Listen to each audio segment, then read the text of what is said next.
ज्ञानमूर्तिं द्वन्द्वातीतं गगनसदृशं सर्वमस्यादिलक्ष्यम् एकं नित्यं विमलमचलं सर्वधी साक्षिभूतं भावातीतं त्रिगुणरहितं सद्गुरुं तं नमामि। नमो ब्रह्मादिभ्यो ब्रह्मविद्यासम्प्रदायकर्तृभ्यो वंशऋषिभ्यो महाभ्यो नमो गुरुभ्यः।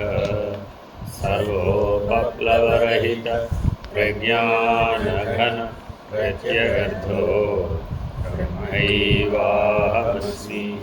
अहं पदार्थरहितः सदाशिवसमारम्भां व्यासशङ्करमध्यमाम् अस्मदाचार्यपर्यन्तां वन्दे गुरुपरम्पराम्। हरिः ओं श्रीगुरुभ्यो नमः। हरिः ओं। ॐ निर्भयानन्दाय विद्महे अचलपरिपूर्णाय धीमहि तन्नो परात्परप्रचोदयात्। ॐ साईश्वराय विद्महे सत्यदेवाय धीमहि तन्नः सर्वः प्रचोदयात्। ॐ तत्पुरुषाय विद्महे महादेवाय धीमहि तन्नो रुद्रः प्रचोदयात्। ॐ सद्गुरुरूपाय विद्महे ज्ञानबोधामृताय धीमहि तन्नो श्रीविद्यासागरः प्रचोदयात्। ॐ स्वात्मानन्दाय विद्महे अचलपरिपूर्णानन्दाय धीमहि तन्नो देशिकेन्द्रः प्रचोदयात्। ॐ स्कन्दाय विद्महे ऋषिसाक्षात् धीमहि तन्नो रमणः प्रचोदयात्। हरिः ओं श्रीगुरुभ्यो नमः। हरिः ओं। వేదాంత సిద్ధాంత కౌముది అనే గ్రంథాన్ని మనం పరిశీలిస్తున్నాం. మనం ఎన్నో సూత్రం దాకా వచ్చామండి? 15. లక్ష్యే క్వాప్యవర్తనమసంభవః యథా తేషామేవ విభుత్వం. లక్షణము లక్ష్యమందు ఎంత మాత్రమును వర్తింపకుండుట అసంభవం. ఉదాహరణ, జీవులు విభువులనుట. జీవుడు ఈశ్వరుడు అనడం అనేది అసంభవం. అద్వైతం ఏం చెప్పింది?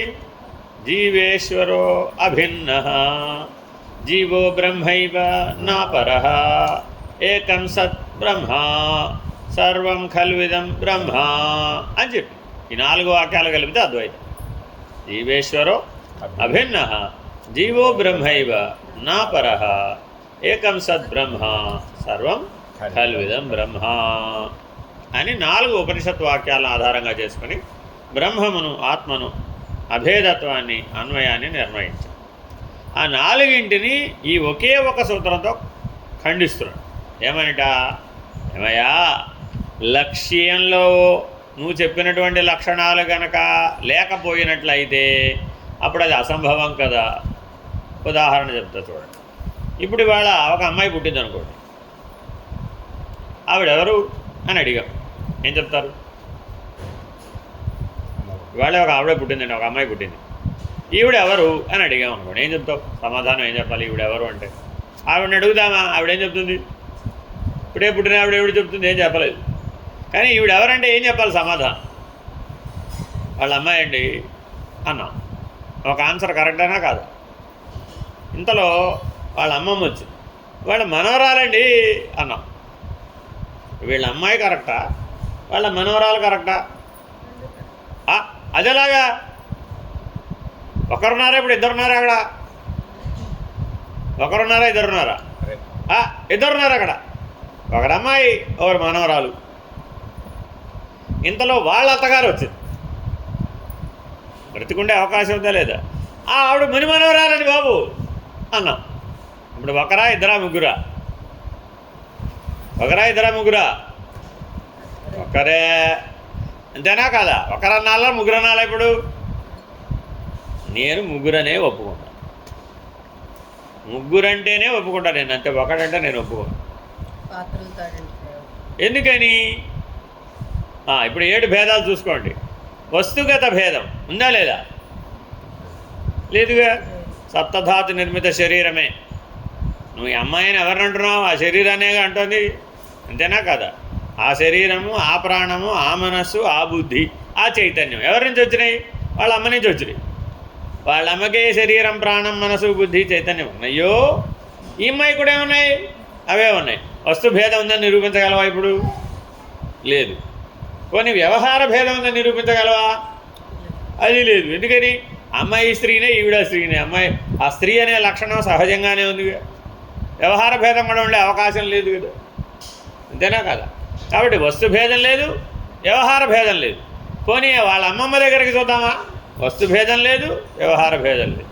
వాళ్ళ అత్తగారు ఇంకా తాతమ్మ దగ్గరికి చూద్దామా? అక్కడ కూడా వస్తు భేదం లేదు, వ్యవహార భేదం లేదు. సరే, ఇంకేముంది మరి? అనుభవ భేదం ఉందమ్మా. అనుభవ భేదం ఉండే అవకాశం ఉందా? ఉండే అవకాశం ఉందా లేదా? ఎందుకని? ఇప్పుడే పుట్టింది ఈవిడ. ఆవిడేమో ఇప్పుడు 90 ఏళ్ళు. ఆ తాతమ్మకి ఎన్నేళ్ళు? 90 ఏళ్ళు. ఈ అమ్మమ్మకి 60 ఏళ్ళు. ఈ అమ్మకి 20 ఏళ్ళు. కొన్ని 40 ఏళ్ళు. ఎన్నో కొన్ని. ఈ నలుగురి మధ్య అనుభవ భేదం ఉందా లేదా మరి? ఎందుకే? ఇప్పుడే పుట్టిన అమ్మాయికి 90 ఏళ్ళ ఆవిడకి జీవితం ఒకటేనని చెప్పగలవా? ఒకే అనుభవం ఉందని చెప్పగలవా? అనుభవ భేదం వచ్చేసి. మరి అనుభవ భేదం ఉన్నప్పుడు నిర్ణయ భేదం వస్తుందా రాదా? వచ్చేసి. ఈవిడ అమ్మనే అంటోంది, ఆవిడ అమ్మమ్మనే అంటోంది, ఆవిడ తాతమ్మనే అంటోంది. అదేంటమ్మా మీరు ముగ్గురు అమ్మాయిలు కాదు? అమ్మాయి ఎప్పుడో పోయింది. అమ్మాయి పోయి ఎవరు మిగిలిపోయింది? ఈవిడకి అమ్మ మిగిలిపోయింది, ఆవిడకి అమ్మమ్మ మిగిలిపోయింది, ఆవిడకి తాతమ్మ మిగిలిపోయింది. మరి వీళ్ళు పుట్టినప్పుడు అమ్మాయిలుగా పుట్టలేదా?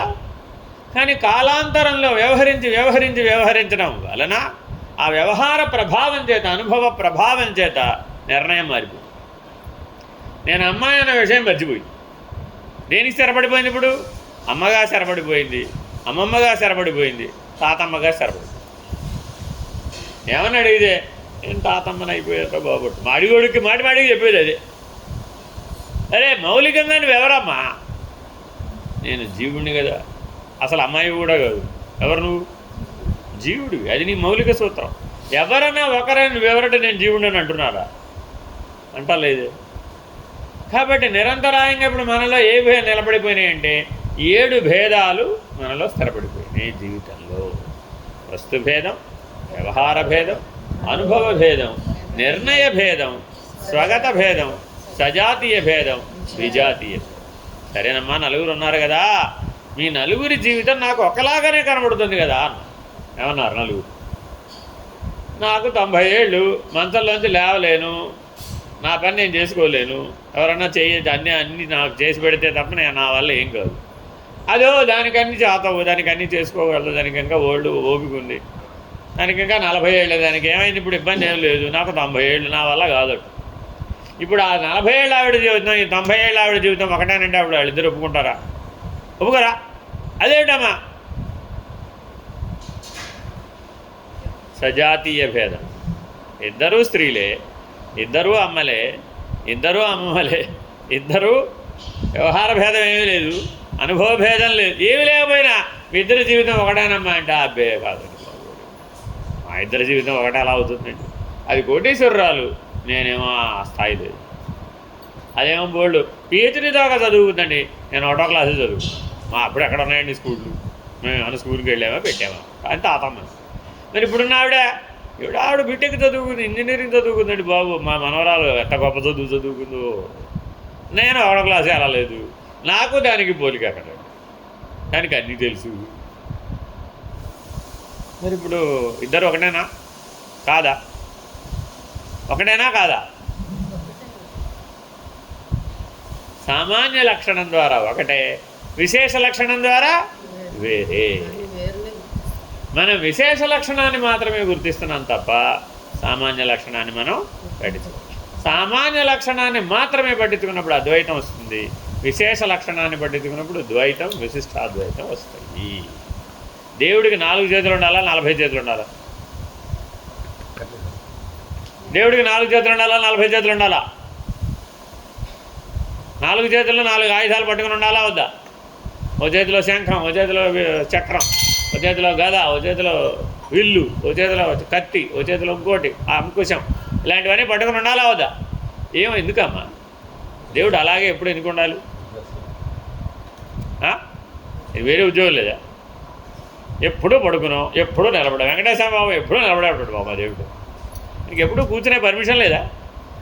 నో రైట్ ఫర్ సిట్టింగా, నో రైట్ ఫర్ స్లీపింగా, ఓన్లీ స్టాండింగ్ పోజేనా? మనం ఏం చేసాం మరి ఇప్పుడు? వెంకటేశ్వర స్వామిని పడుకుని వెంకటేశ్వర ఉంటామండి మేము చూసుకొని కావాల్సి వస్తుంది. అక్కడే తిరుమలలో ఒకచోట వృద్ధ వెంకటేశ్వర స్వామి అని ఒక గుడి ఉంటుందండి. అక్కడ వెంకటేశ్వర పడుకుని ఉంటాడు. ఏమిటయ్యా అంటే ఆయన ఈ వెంకటేశ్వర కంటే ఆయన ఎప్పుడో కొన్ని వందల వేల యుగాల ముందు వచ్చాడండి. ఆయన వృద్ధ వెంకటేశ్వర స్వామి నిలబడి కాళ్ళు డబ్బులు వచ్చేసి పడుకున్నాడండి బాబు అని చెప్తాడు పురాణం. ఇలాగే చెప్తాడు. ఎన్ని యుగాల పాటు నిలబడతారండి పాపం ఆయన. మనం నిలబడతామేంటి? ఒక గంట నిలబడంగానే కాళ్ళు లాకోసే కూర్చుంటాం, ఇంకా గట్టిగా కూర్చొని నడువు లాకోసే పడుకో. మరి ఆయన యుగం పాటు అట్లా నిలబడతాడండి. ఇప్పుడు ఏమైంది? ఇప్పుడు జీవుణ్ణి దేవుణ్ణి ఒకే ప్లాట్ఫామ్ మీద తీసుకొచ్చేసాం. మనం ఎలా ఉన్నామో ఈశ్వరుడు కూడా దాదాపు అలాగే ఉన్నాడు, దగ్గరగా అలాగే ఉన్నాడు అనే దృష్టితో చూసేటప్పటికి అప్పుడు అక్కడ సామాన్య లక్షణమా విశేష లక్షణమా? సామాన్య లక్షణం. నీకు దేవుడికి సామాన్యం అర్థమైందండి. అతి దగ్గరికి తీసుకొచ్చేసాం. ఇప్పుడు ఒక్కసారి వెంకటేశ్వర పెట్టుకున్న ఆభరణాలన్నీ నువ్వు కూడా పెట్టుకుని నిలబడుతుంటావు. ఎంత నిలబడతావు తెలుసా మీకు? ఎంత బరువు ఉంటాయి అవి? 33 కిలోల బరువు ఉంటాయండి. ఆ బంగారపు ఆభరణాలన్నీ కలిపితే 33 కిలోల బరువు ఉంటాయండి. మీరు పెట్టుకునే బంగారపు ఆభరణాలు ఎంత ఉంటాయి? అంతా కలిపితే 3 కిలోలు ఉంటాయా? అయినుంచి కిందకి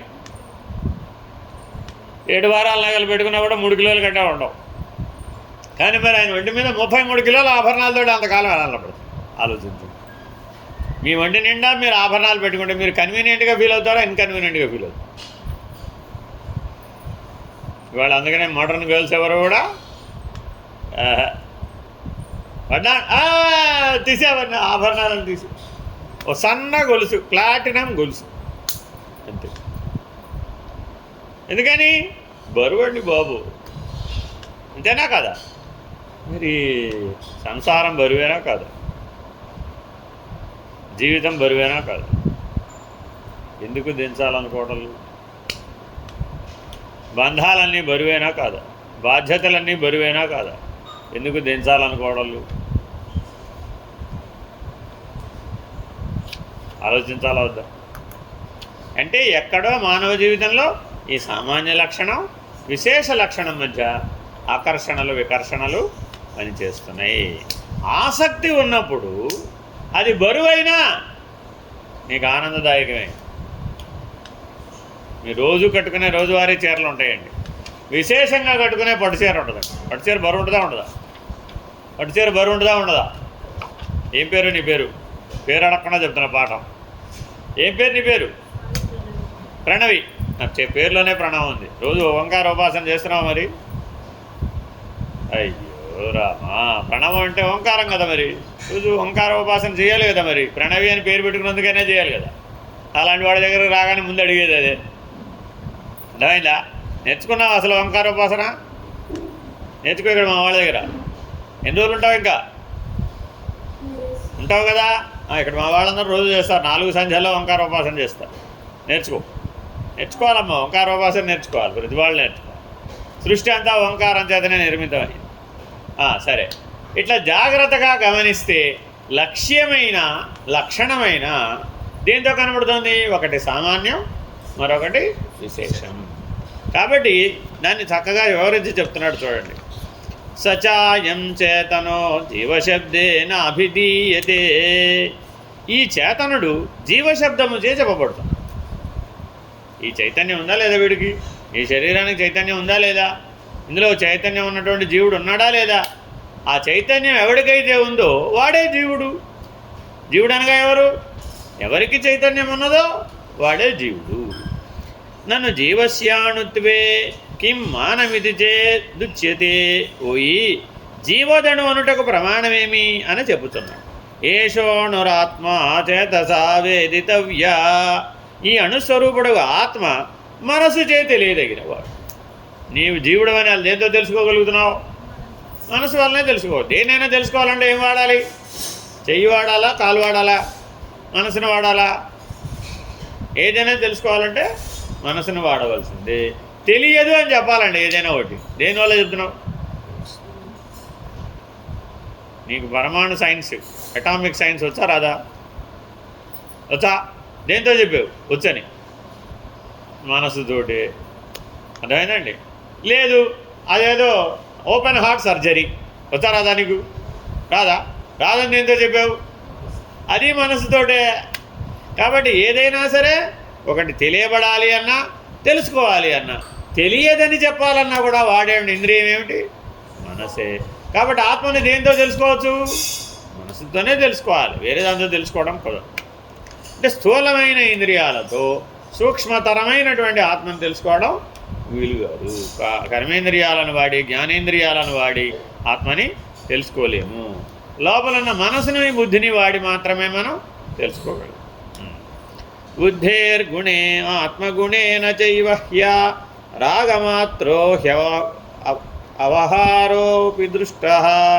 బుద్ధి గుణము చేతను, ఆత్మగుణము చేతను సూది మనమాత్రుడై కొద్దివాడై చూడబడుతున్నాడు. జీవుని బుద్ధి వస్తుతః విభువైనను సంసార దశ ఎందు కర్మచే సంకుచితమైన దగుట చేత ఆ సంకుచిత బుద్ధి పరిమాణమే జీవుని గుణుట చేత బుద్ధే గుణేన అణుహు ఆత్మగుణేన చ అణుహు అని తాత్పర్యం. ఆత్మ ఆకాశం ఎంత అనుకోండి. కాసేపు ఒక కుండలో ఎంత ఆకాశం ఉంటుంది? ఒక చిన్న ముంత పట్టుకున్నాం మా చేతిలో. ముంతలో కూడా ఆకాశం ఉందా లేదా? ఈ ముంతలో ఉన్న ఆకాశం జీవుడు, ఆ యథార్థ ఆకాశమేమో ఆత్మ. అక్కడ ఆకాశం వేరే, ఈ ముంతలో ఆకాశం వేరేనంటావా ఒకటేనంటావా? ఒకటా వేరా? అలాగా ఇక్కడ ముంతలో ఆకాశం ఉంది, ఇక్కడ పరిమితి తెలుస్తోంది. అవునా కదా? కింద పైన చుట్టుపక్కల పరిమితి తెలుస్తోంది. కాబట్టి నీకు కూడా జీవుడు అనేటప్పటికి ఏం తెలిసింది? నీ పరిమితులు నీకు తెలిసినాయి. అంతే తప్ప ఆ ఆకాశం వల్లే నేను సర్వవ్యాపకం అని అంటానికి వీలు కావడం లేదు. ఇప్పుడు ఇది దీన్ని దాన్ని కలిపేయాలండి. ఏం చేయాలి? ఇప్పుడు ఇది అది ఒకటైనా చెప్పాలి. ఏం చేయాలి? కొండ పగలేయాలి. అంతే. కొండ పగలేస్తే ఇందులో ఉన్న ఆకాశం వెళ్ళి అందులో ఉన్న ఆకాశంతో కలిసిపోయింది. కొండలో ఉన్నంతసేపు ఆకాశానికి బంధం ఏర్పడింది. కొండ పగలేస్తే ఆకాశం కాస్త మహాకాశంలో కలిసిపోయింది. కాబట్టి ముక్తి వచ్చింది. కరెక్టేనా కాదు? దానికోసం కొండ పగలేయడం ఎందుకురా బాబు? కొండలో ఉన్న ఆకాశం, బయట ఉన్న ఆకాశం, కొండ బయట ఉన్న ఆకాశం ఒకటేనని చెప్పడానికి బుద్ధిని వాడితే సరిపోతుంది కదా? సరిపోదా? ఈయన వాళ్ళ నాన్నగారు అబ్బాయి పోలికలు చూసి చెప్పచ్చుగా. అలా కుదరదండి. ఈయన హార్టు, ఈయన కిడ్నీ, ఈయన లివరు, ఆయన హార్టు, ఆయన కిడ్నీ, ఆయన లివర్ అన్నీ ఓపెన్గా కట్ చేసి అక్కడ ఎదురుకుండా పెడితే అప్పుడు రెండు నేను పరిశీలించి ఒకటేనంతే తెలుస్తానండి అన్నాడు అనుకోండి. వీళ్ళిద్దరు ఉన్నట్టా పోయినట్టప్పుడు ప్రయోజనం లేదు కదా అప్పుడు. మరి అందువలన ఈ రకమైనటువంటి విశేష లక్షణం దృష్ట్యా చూసినప్పుడు ఏమైంది? కుండ దృష్ట్యా ఆకాశాన్ని చూసాడు. ఆకాశం అక్కడ ఇక్కడ సామాన్యమైతే కొండ విశేషం. విశేషం దృష్ట్యా చూసేటప్పటికి ఏమైంది? పరిమితే ప్రధానమైపోయింది. కానీ మరి ఆ పరిమితులు ఏమీ లేవు అసలు. వాస్తవానికి ఆకాశానికి ఏం పరిమితి ఉంది? ఏ పరిమితి లేదు. ఓ చిన్న ముంత పక్కన పెద్ద కొండ పెట్టామండి. కొండలో ఉన్న ఆకాశం పెద్దదా, ముంతలో ఉన్న ఆకాశం పెద్దదా అన్నాం. ఏది పెద్దది? కొండ పెద్దదా, ముంత పెద్దదా అని అడగాల? కొండలో ఉన్న ఆకాశం పెద్దదా, ముంతలో ఉన్న ఆకాశం పెద్దదా అని అడగాల? వస్తుభేదం ఇప్పుడు దేనికి ఉంది? పరిమితికి, విశేష లక్షణానికి ఉంది. వ్యవహార భేదం దేనికి ఉంది? విశేష లక్షణానికి ఉంది. సామాన్య లక్షణానికి ఏం భేదం లేదు. అర్థమైందండి? ఓ కొండలో, దీనికి ఉదాహరణ చెప్తాను మీకు. ఓ కొండలో నీళ్లు పోసామండి. ఆ కొండ పేరేమిటి? నీళ్ల కొండ. పాలు పోస్తే, నెయ్యి పోస్తే నేతి కొండ. అంతేనా కాదా? కళ్ళు పోస్తే, విషం పోస్తే అంతే. అంతేనా కాదా? ఏమండి అందులో పాలు పోసినప్పుడు ఆ కొండలో ఉన్న ఆకాశాన్ని పాలు మింగేసింది కదా. మరి ఆకాశాన్ని పాలు మింగేసిందా, పాలని ఆకాశం మింగేసిందా? ఆకాశాన్ని పాలు తొలగించిందా, పాలే ఆకాశాన్ని తొలగించిందా? ఆల్రెడీ అక్కడ ముందు ఒకటి ఉంది కదా, అక్కడ ఆకాశం ఉందా లేదా? ఆ ఆకాశాన్ని ఈ పాలు పోయటం వలన ఆకాశం తొలగిపోయిందా తొలగిపోలేదా? నిండుగా పోసేసాడండి. ఇప్పుడు అందులో ఇంకేం ఆకాశం లేదు. ఇక ఇప్పుడు ఆకాశం లేదన్నావా? పాలు ఆకాశం కలిసిపోయినాయి అన్నావా? పోనీ దాన్ని తొలగించలేదు, దీన్ని తొలగించలేదండి, రెండు ఒకదాంటి ఒకటి కలిసిపోయినాయి అన్నావా? పాలల్లో ఆకాశం కలిసిపోతుందా? పోనీ ఆకాశంలో పాలు కలిసిపోయినాయి అన్నావా? అలా కూడా కరెక్ట్గా అనిపించడం లేదే. పోనీ కొండే పాలు ఆకాశాన్ని పట్టి ఉంచిందని చెప్దామా? పక్కకు పడిపోకుండా కొండ పాలని ఆకాశాన్ని పట్టి ఉంచిందండి అన్నావా? ఏది చెప్పినా అది విరుద్ధ ధర్మమే అక్కడ కనబడుతుంది. కాబట్టి విశేష లక్షణాలన్నీ విరుద్ధ ధర్మంతో చెప్పబడుతున్నాయి. సరే, కాబట్టి సంకుచిత బుద్ధి పరిమాణమే జీవుడు. విశేషమనే సంకుచితమనే లక్షణం ద్వారా చూడడం చేత మనం జీవుడు అవుతాం. ఇప్పుడు రేపైతే పెళ్లి చేసుకుంటుందండి. పెళ్లి చేసుకున్నప్పుడు బాగా మేకప్ చేసుకోవాలి, అసలు సపరేట్గా తయారవ్వాలా, బ్రైడల్ మేకప్ వేయాలా వద్దా? తర్వాత లైఫ్ అంతా వేసుకోగలదా? ఎవ్రీడే లైఫ్ అంతా వేసుకోవాలా అక్కర్లేదా బ్రైడల్ మేకప్? ఎందుకని ఆ రోజు మాత్రమే మీ ఆయనకి స్పెషల్గా కనబడితే సరిపోద్దా? తర్వాత అక్కర్లేదుగా.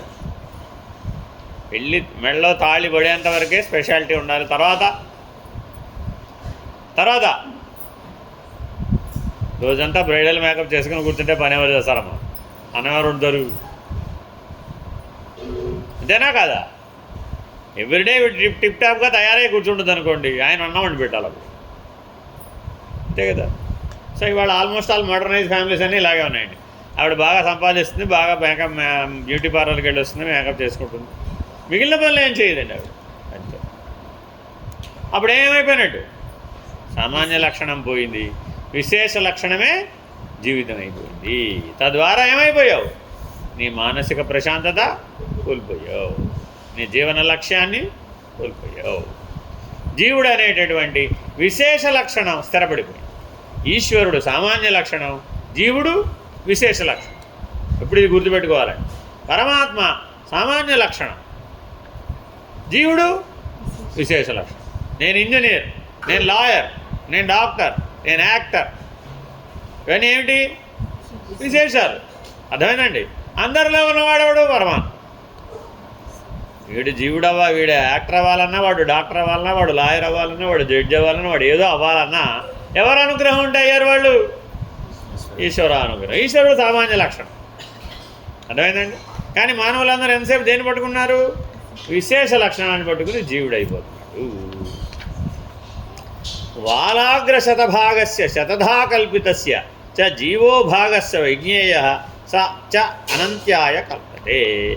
వాలాగ్రమును 100 భాగములుగా చేసి అందొక భాగమును మరల 100 భాగములుగా చేయగా అందొక భాగము జీవ పరిణామము. ఇట్టి జీవుల అనంతములు. వాలమనగా ధూపగింజకుండు పొడుగైన కొస అని అర్థమైందా? అర్థం కాలేదా? జీవుడు ఎంతటి వాడో చెప్తున్నాడండి ఈశ్వరుడు ముందు. పొట్టి పింజ ప్రత్తి, పొడుగు పింజ ప్రత్తి అని ప్రత్తిలో 2 రకాలు ఉంటాయి. బూరుగ దూది చూసారు ఎప్పుడన్నా? బూరుగ దూది తెలుసా? తెలియదు. నీకు చాలా విషయాలు తెలియదు. ఎలాగ తెలుసుకునేది ఇప్పుడు మీకు? బూరుగ చెట్టుకి కాయలు కాస్తాయి, దాంట్లో పత్తి ఉంటుంది, దాంట్లో పత్తి గింజలు ఉంటాయి. పత్తి గింజకి దారాలు ఉంటాయి కదా.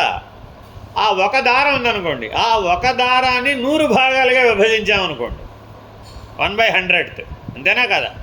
మళ్ళీ ఒక భాగాన్ని తీసుకుని దాన్ని మళ్ళీ 100 భాగాలు చేసామనుకోండి, 1/100th/1/100th అంటే ఎంత? 1/10,000 చేస్తే ఇప్పుడు దాంట్లో పత్తి ఎంత ఉన్నట్టు? జీవుడు అంత ఉన్నట్ట. ఈశ్వరుడు ఎంత ఉన్నట్ట? పంచభూతాలలో ఉన్న మహదాకాశం అంత ఉన్నట్టు ఏకంగా. అక్కడ మహదాకాశం ఎక్కడ? ఇప్పుడు ఆ మహాకాశాన్ని ఎక్కడ చూడాలట మనం?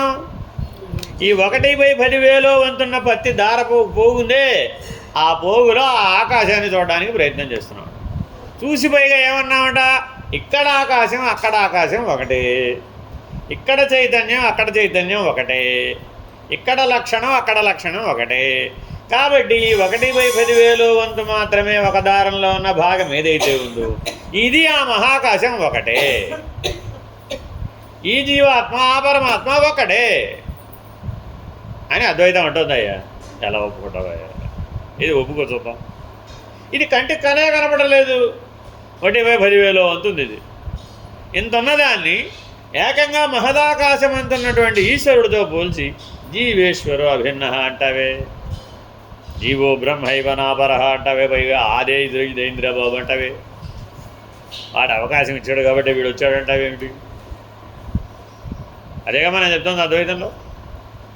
ఏకం సద్బ్రహ్మ, ఆ మహదాకాశ స్థితిలో ఉన్న ఏ బ్రహ్మం ఉన్నదో ఈ 1/10,000 వంతు 1/10,000 వంతు ఉన్నటువంటి అతి సూక్ష్మమైనటువంటి జీవుడు ఎవడైతే ఉన్నాడో ఈ జీవుడిలో కూడా ఆ బ్రహ్మమే ఉన్నది అంటున్నావుగా. మరి ఇక్కడ అక్కడ ఉన్న సత్యం ఒకటే, అది మారనిది కదలనిది. ఎలాగో చెప్పబోయే అక్కడ కాస్త నన్ను నమ్మేట్టుగా చెప్పొద్దా? ఏనుగుకి ఏనుగు పిల్ల పుట్టిందండి. ఏనుగు పిల్లని చూసి ఏనుగుని తెలుసుకోవచ్చా తెలుసుకోకూడదా? తెలుసుకోవచ్చు కదా. అలాగే మనమందరం పరమాత్మకి బిడ్డలమే కదా, మనల్ని చూసి పరమాత్మని తెలుసుకోవచ్చా తెలుసుకోకూడదా? తెలుసుకోవచ్చు కదా. కానీ ఏది తేలటం లేదే. మరి మనం ఎంతన్నాం? 1/10,000 వంతు, 1/10,000 పార్ట్. ఆయన ఎంతున్నాడు? అనంతుడు, విశ్వవ్యాపకుడు. మరి నిన్ను చూసి ఆయన ఎలా ఊహించాలి?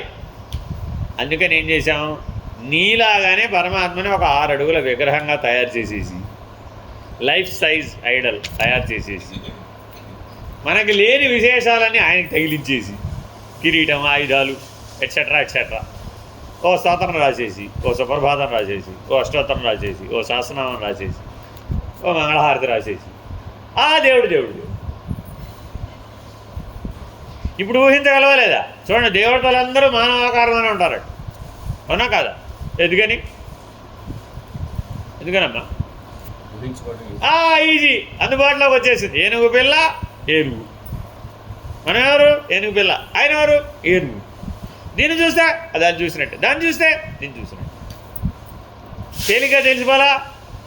అందుకని విశిష్టాద్వైతం చాలా సులభంగా కనబడుతుంది. ఆయన చూస్తే నిన్ను చూసినట్టేనయ్యా, నిన్ను చూస్తే ఆయన చూసినట్టే. అర్చక స్వామిని చూసామండి, దేవుడిని చూసినట్టే. దేవుడిని చూసామండి, అర్చక స్వామిని చూసినట్టే. ఆయనకి త్రిపుండ్రాలు, ఈయనకి త్రిపుండ్రాలు.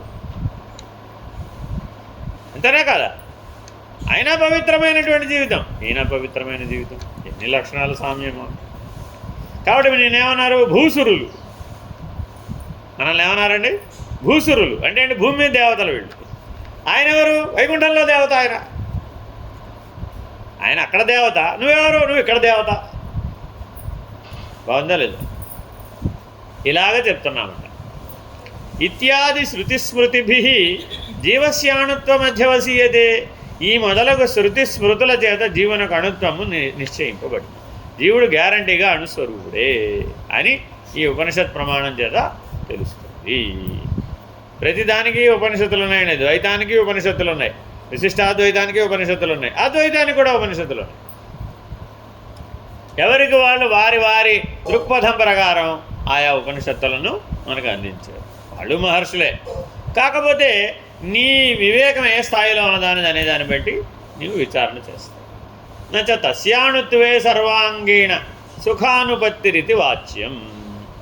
జీవుడు అణుస్వరూపుడే కనుక అయినట్లయితే సర్వావయవములకు సుఖము ఎట్లని అనకు. జీవుడు ఎటువంటి వాడట? సుఖస్వరూపుడు. జీవుడికి ఏం కావాలండి? ఎప్పుడు కూడా ప్రతివాడికి ఒకటి కావాలా వద్దా? ఏం కావాలి నీకు? సర్వ మానవులకు ఏం కావాలండి? సుఖం కావాలి. సుఖం, ఆనందం కాదు, సుఖం. అర్థమైందండి? వరుసగా ఈయన ఇప్పుడు ఉపాధ్యాయుడే కదా, 24 గంటలు వరుసగా పాఠం చెప్పమన్నాడు. ఏమంటాడు అప్పుడు ఆయన? ఉపాధ్యాయులే కదండి, 30 ఏళ్ళు పాఠం చెప్పేవి. ఆ అనుభవంతో 24 గంటలు పాఠం చెప్పబోయా అన్నావు అనుకోండి, ఏమంటావు? అది కుదిరే పని కాదండి, అసుఖం. ఒకవేళ నేను చెప్పినా మీరు వెళ్ళలేరు, మీకు అసుఖమే, అవునా కదా? పిల్లలకి 6 గంటల పాఠం వినమంటే వింటారు కానీ, 8 గంటల పాఠం వినమంటే వింటారు కానీ, 24 గంటల పాఠం చెప్తాను రండిరా అన్నారు అనుకోండి, ఎవరన్నా స్కూల్కి వస్తారా? వెళ్తావా స్కూల్కి ఎప్పుడన్నా? ఏ స్కూల్లో అయినా సరే 24 గంటల పాఠం చెప్తారమ్మా, వెళ్తావా వెళ్ళవా? వెళ్ళవా? ఏ ఎందుకని? వాడు ఒకవేళ చెప్పినా నేను వెళ్ళలేను మహాప్రభు, 24 గంటల సేపు నేను పాఠం నేర్చుకోలేదు, నా వల్ల కాదు. ఎందుకని? అసుఖం, దుఃఖం. అందుకని వేదాంతం దుఃఖం అన్నదండి, అసుఖం. అర్థమైందండి? మానవ జీవితం అంతా దేని మధ్య సాగిపోతుందట? సుఖం అసుఖం. ఎవరయ్యా నిర్ణయం చేస్తున్నది? ఇది సుఖమని, ఇది అసుఖమని ఎవరు నిర్ణయం చేస్తున్నారు? మాట్లాడడానికి ఉపయోగించింది వాగింద్రియం కదా. నొప్పి పుడితే దేనికి పుట్టాలి? నూరు గద నొప్పి పుట్టాలి. మరి నీకు అసుఖం అనిపించడమేమిటి? నువ్వు అణుమాత్ర స్వరూపుడివి, అదేనా కదా? ఇందులో నువ్వు ఎలా అంటున్నావు? ఒక అణుమాత్రం అంటున్నావు జీవుడివి. కానీ మరి ఆ జీవుడైన అణుమాత్రమైనటువంటి జీవుడు నాకు అసుఖమో మర్రో అని గోలపెడుతుంది. మరి ఇప్పుడు ఆ జీవుడు మన శరీరం అంతా వ్యాపించి ఉన్నాడా లేదా? అణుస్వరూపుడే కానీ వ్యాపక ధర్మాన్ని కలిగి ఉన్నాడా లేదా? అట్టి వ్యాపక ధర్మం చేత అతడు సామాన్యుడై ఉన్నాడు సర్వుల శరీరమును. అన్ని శరీరములందు ఎవరున్నారయ్యా? ఆ జీవుడే ఉన్నాడు. ఏం కోరుతున్నాడయ్యా? ఆ సుఖాన్నే కోరుతున్నాడు. ఏ వ్యవహారమైనా దేనికోసం? సుఖం కోసమే. కాబట్టి ఆత్యంతిక సుఖం శాశ్వత దుఃఖ నివృత్తి. జీవుడికి ఏం కావాలండి? శాశ్వతంగా దుఃఖం ఉండకూడదు, తరిగిపోయినటువంటి సుఖం ఉండాలి, ఆత్యంతిక సుఖం. ఇంకేముండాలి దాంతోపాటు? పరమానంద ప్రాప్తి. జీవుడికి ఎన్ని కోరికలు ఉన్నాయండి? 3 కోరికలు. నువ్వు ఎన్నన్నా చెప్పు, ఎంత వ్యవహారం జీవుడికి ఎన్ని యుగాల పాటు వ్యవహరించినా సరే జీవుడికి ఒక 3 లక్షణాలు, లక్ష్యాలు. ఏమిటండి అది? ఒకటేమో ఆత్యంతిక దుఃఖ నివృత్తి, 2 పరమానంద ప్రాప్తి. అర్థమైందండి? Very very important. జీవ లక్షణాలు అంటారు వీళ్ళు. ఈశ్వర లక్షణాలకు వచ్చాం, అక్కడేమైంది? అసలు దుఃఖమే లేదు. కాబట్టి ఆయన ఆత్యంతిక దుఃఖ నివృత్తి కోసం ఏం చేయక్కర్లా. పరమానంద ప్రాప్తి, పరమానందములను పొందడానికి ఏం ప్రయత్నం చేయక్కర్లా. ఎందుకని? ఆయన స్వరూపమే ఆనందం. కాబట్టి ప్రయత్న సాధ్యమయ్యేటటువంటివి ఏవి కూడా అక్కడేమీ లేవు. కాబట్టి అక్కడ ఏ వ్యవహారము లేదు, అవ్యవహారి. పరమాత్మ ఏమిటి చేస్తున్నాడంటే ఏమీ చేయడం లేదు. ఎందుకని? కేవల స్వరూపుడుగా ఆనందంగా ఉన్నాడు అంతే. కాబట్టి మానవులందరికీ లక్ష్యం ఎవరయ్యా? ఆ ఆనంద స్వరూపమే. అందుకే వెంకటేశ్వర స్వామి ఆలయం పేరేమిటి? ఆనంద నిలయం. అక్కడికి వెళ్ళి అందరూ దర్శనం పొందిన వాళ్ళందరికీ ఏమిటి కలుగుతుంది? భగవద్ దర్శనాన్ని పొంది ఏమిటి కలుగుతుంది? ఆనందమే. మరి నీకేం కావాలి? ఆనందమే. మరి అయిపోయినట్టేనా? అయిపోయినట్టే. ఒకసారి భగవద్ దర్శనం కలిగినట్లయితే నీకు ఆ పరమానంద ప్రాప్తి కలుగుతుంది. తదాశ్రితస్య జ్ఞానస్య విభుతయా తద్వ్యాప్త తదుపపత్తతే. జీవగతమైన జ్ఞానము విభువగుట చేత సర్వత్ర వ్యాపించునదగుట వలన సిద్ధించును. అత ఏవ సౌభర్యాదే కాయవ్యూహో వ్యపపద్యతే. కనుకనే సౌభరి మొదలగు వారలు అనేక శరీరములను ధరించుట తగి ఉన్నది. సచాయం జీవో నిత్య. అట్టి ఆనంద స్వరూపుడైన ఈ జీవుడు నిత్యుడే. Very very important. ఇక్కడికి ఆపుతామండి. జీవుడు అనిత్యుడా నిత్యుడా? జీవుడు అనిత్యుడా నిత్యుడా?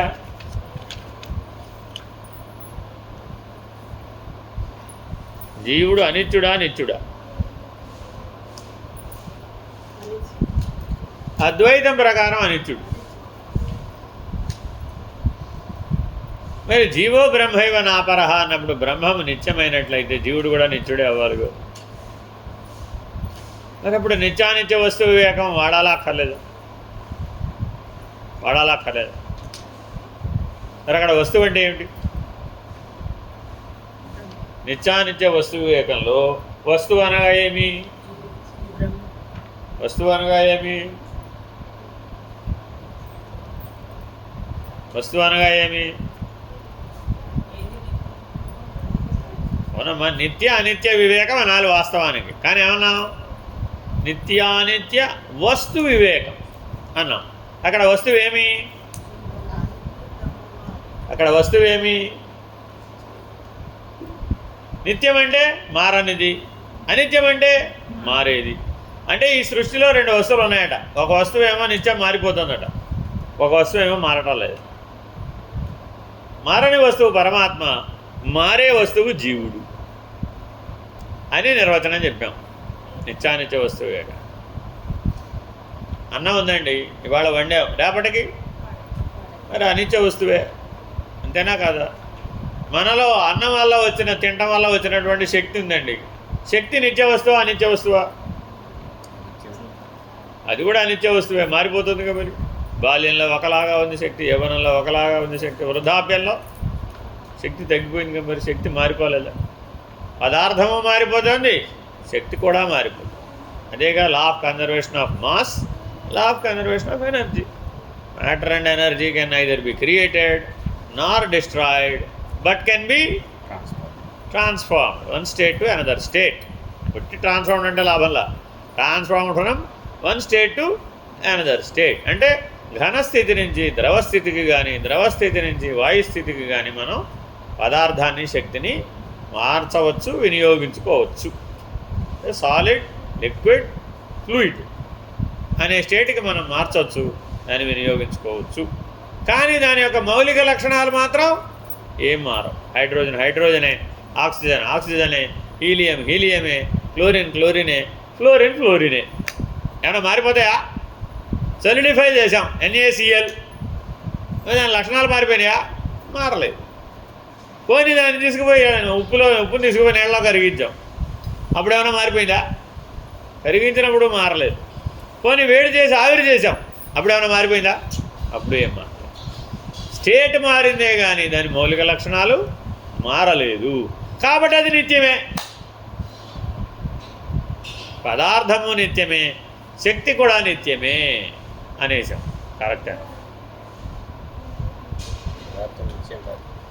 ఇప్పుడే కదా తెలుసావు, ఆక్సిజన్ ఎప్పుడు ఆక్సిజన్గానే ఉంది.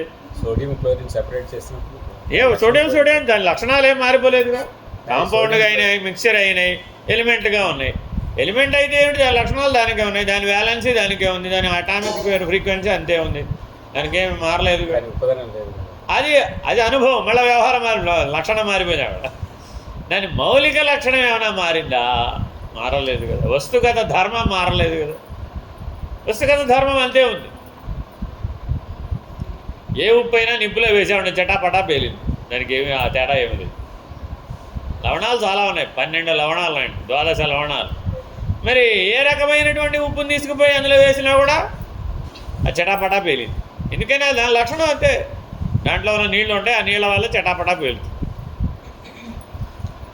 కాబట్టి పదార్థము నిత్యమే, శక్తి నిత్యమే, సాక్షి నిత్యమే అన్నప్పుడు మాత్రమే అది బ్రహ్మ పదార్థమైంది. పదార్థం అనిత్యం, శక్తి అనిత్యం, సాక్షి మాత్రమే నిత్యం అని విచారణ దృక్పథంతో చెప్పిన దాన్ని అనుభవం వచ్చేటప్పటికి ఏం చేసాం? తిప్పి రాసాం. మళ్ళా ఆ బ్రహ్మమే ఈ జగత్తుగా ఉన్నది, ఈ జీవుడుగా కూడా ఉన్నది. అందుకని తత్వమసి మహావాక్యోపదేశం అయ్యే వరకు కూడా నీవు చేసేటువంటి విచారణలు సరైనవి కావు. అంటే మహావాక్య నిర్ణయ పద్ధతిగా చూస్తే అంతా నిత్యమే, అసలు అనిత్యానికి స్థానం లేదు. అంతా ఆత్మే, అనాత్మకి స్థానమే లేదు. అంతా సత్తే, అసత్యకి స్థానమే లేదు. అంతా ఉన్నది దృక్స్వరూపమే, అసలు దృశ్యానికి స్థానమే లేదు. రెండు లేనే లేవు అక్కడ. ఉన్నది నిత్యమే, ఉన్నది సత్యమే, ఉన్నది ఆత్మే, ఉన్నది బ్రహ్మమే, ఉన్నది దృక్కే, అసలు వేరేవి లేనే లేవు. ఏ దృష్టిలో చూస్తే? తత్వమసి మహావాక్యం దృష్టిలో చూస్తే. కానీ మరి తత్వమసి మహావాక్య దృష్టి అన్నిటికీ పనికొస్తుందా? వంట చేస్తున్నావమ్మా, ఉప్పు అయితే ఏమిటి, పంచదార అయితే ఏమిటి, కానీ కాఫీలో ఉప్పు వేసేసావు. ఏమైపోతుందంటావు? అంతా బ్రహ్మమే కదా. వర్కౌట్ అయిందా? వస్తుగత భేదం ఉందా లేదా? ఉంది. వ్యవహార భేదం ఉందా లేదా? ఉంది. వంకాయలు ఒకలాగా ఉడికించాలి, బెండకాయలు ఒకలాగా ఉడికించాలి, దొండకాయలు ఒకలాగా ఉడికించాలి. 3 కూరగాయలే కదా అని 3 కలిపి ఉడికించావు, ఏమైపోతుందంటావు? ఎప్పుడన్నా వండేవా? వంకాయ, బెండకాయ, దొండకాయ కలిపి వండేవా? ఏమవుతుందంటావు వండితే? ఎవరన్నా తింటారంటావా? ఎందుకని?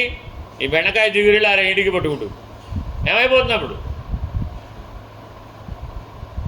మరి ఎలాగా? అంతా బ్రహ్మమే కదా, అంతా పరమాత్మే కదా. వ్యవహార భేదం ఉందా లేదా? అడ్డ వచ్చాడు, ఆక్షేపించాడు. వస్తు భేదం, వ్యవహార భేదం, అనుభవ భేదం, అంతేనా కదా? మంచినీళ్ళు తాగే బదులు నూనె నెయ్యో తాగేసావు, మా దాహం వేసిందని, ఏమవుతుంది? ద్రవ పదార్థమే కదా. 1 లీటర్ మంచినీళ్ళు తాగే బదులు 1 లీటర్ నెయ్యి తాగేసావమ్మా, ఏమైపోతుంది? కదా. అదే దాహం తీరిపోవాలి కదా. తిరిగిపోవాల్సిన ఏమైపోయింది? దాహం పెరిగిపోయింది. ఎంత పెరిగిపోయింది? 10 లీటర్ల మంచినీళ్ళు తాగినా సరిపోదు. లీటర్ నెయ్యి తాగిన తర్వాత ఆ దాహం తగ్గించాలంటే 10 లీటర్ల నీళ్ళు తాగినా కూడా ఆ దాహం చల్లారదు. పోయమంటుంది, ఇంకా పోయాయి 20, 30, 40, 50 లీటర్లు పోయాయి. అప్పుడు కానీ చల్లారు. ఇప్పుడు మనం గారెలు కానీ, అరిసెలు కానీ, పూర్ణాలు కానీ, బజ్జీలు కానీ బాగా తినేసామనుకోండి, ఏమైపోతుంది? విపరీతమైన దాహం.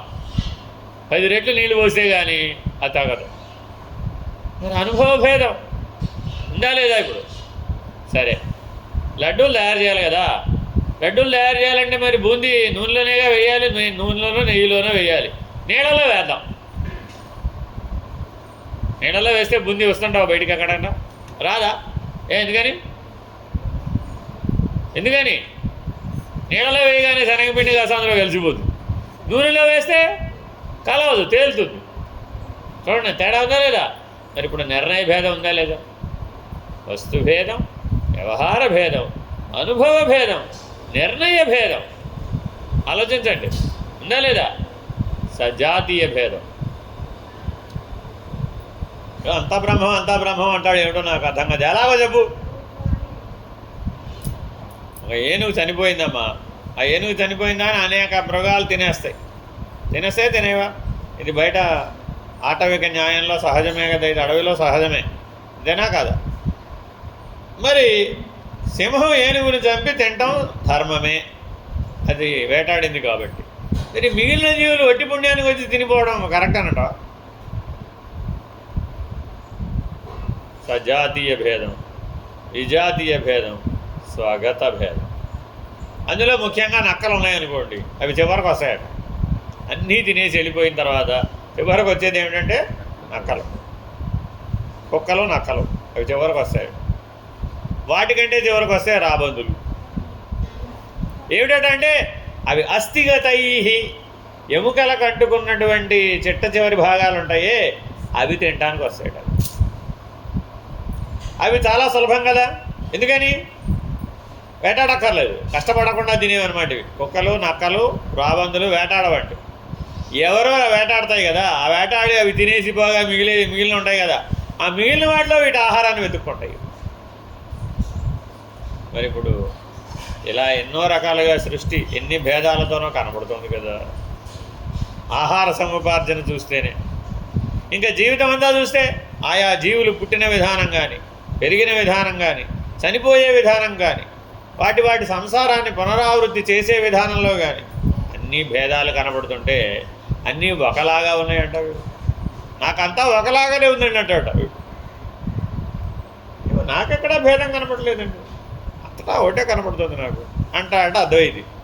విశిష్టాద్వైతి, ద్వైతి ఏం చెప్పారు ఇప్పుడు? ఏదో అసలు చూపెట్టు. నాకు అన్నీ భేదాలే కనపడతాయి. మీ విష్ణువు వేరే, మా శివుడు వేరే, మీ అమ్మవారు అసలు ఆవిడతో మాకు పడదండి బాబు. మేమెక్కడా, మీరు ఆవిడెక్కడ?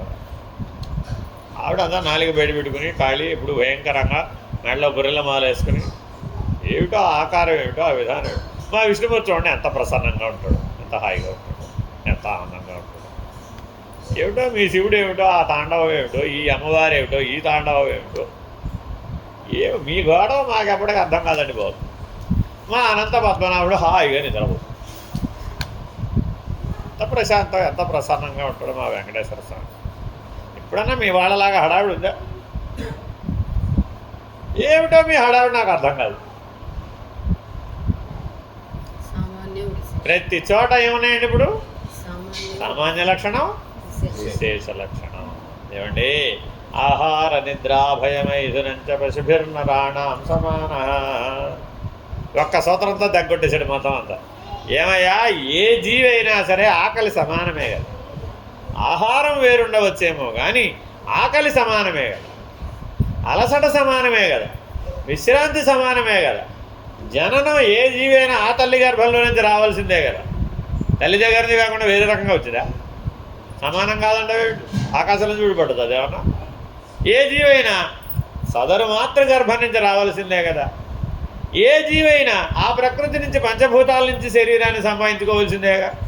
ఆరో భూతం ఎక్కడైనా తెస్తావా? తేలేవు. ఏ జీవిలోనైనా అంతటా వ్యాపకం, ఆ శరీరం అంతటా వ్యాపకమై ఉన్న నేను ఆ జీవమే కదా. ఆ నేను లేదా కాల్లో నేను వేరే, తల్లో నేను వేరేనంటావా? అంటానికి లేదు కదా. కాబట్టి సామ్య దృష్టి చేత చూస్తేనేమో అన్ని సామ్యములే కనపడ్డాయి, భేద దృష్టి చేత చూస్తే అన్నీ భేదములే కనపడ్డాయి, విశేష దృష్టి చేత చూస్తే అన్నీ విశేషములే కదా. కాబట్టి దృష్టిని సరిచేయవలనే కానీ సృష్టిని సరిచేయరాదు. మనం ఏం చేస్తున్నామండి? అందరూ సమానం, అందరూ 4 అడుగులే ఉండాలి. ఇప్పుడు తల తీసేయాలా, కాళ్ళు తీసేయాలా? ఎలాగా వీలవుతుందా? ఈ సమానత్వం వర్కౌట్ కాదు.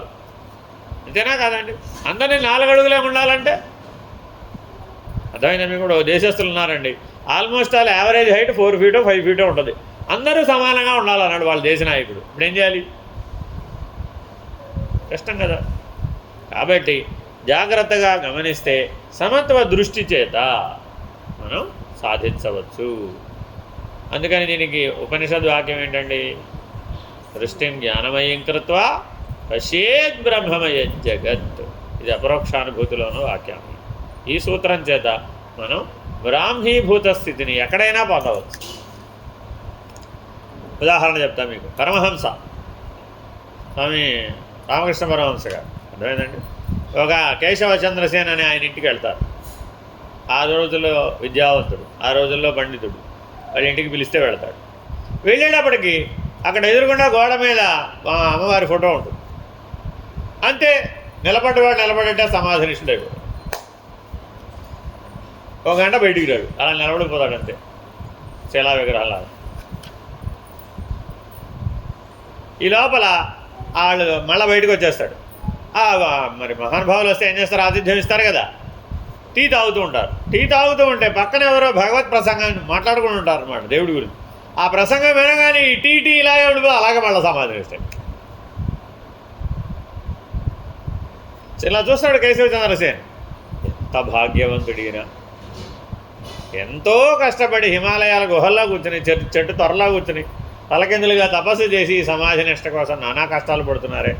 ఈయనకి భగవన్ నామం వినపడితే చాలు, భగవంతుడు కనపడితే చాలు, చిత్రం కనపడితే చాలు. మనిషిలో చూశాడు, ఇటు తిరిగి కేశవ చంద్రసేన వైపు చూశాడు. ఆయన కేశవ అనగానే సమాధినిష్ఠుడు అయిపోయాడు అంతే. అందుకని ఆయన పూర్తి పేరు పిలిచి కేశవ అని పిలిచాడు. కేశవ అని పిలవగానే సమాధినిష్ఠుడు. ఎందుకని కేశవ అనగానే విష్ణుపతి కనపడాడు.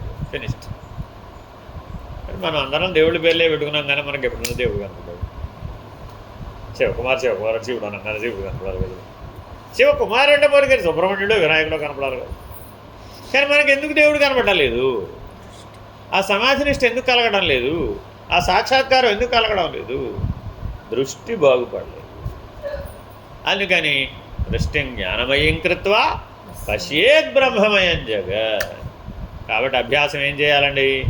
అంతటా ఉన్నది బ్రహ్మం ఒక్కటే అని అభ్యాసం చేయాలి. దానికే ధ్యానం అని పేరు, దానికే యోగం అని పేరు, దానికే జ్ఞానం అని పేరు. దర్శన సిద్ధి కలిగితే జ్ఞానమే. హరి ఓం శ్రీ గురుభ్యో నమః. హరి ఓం.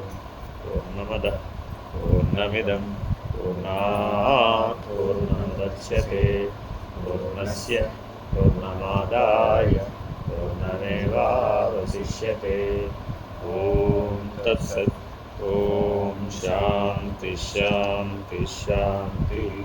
హరి ఓం శ్రీ గురుభ్యో నమః. హరి ఓం. నారాయణ నారాయణ.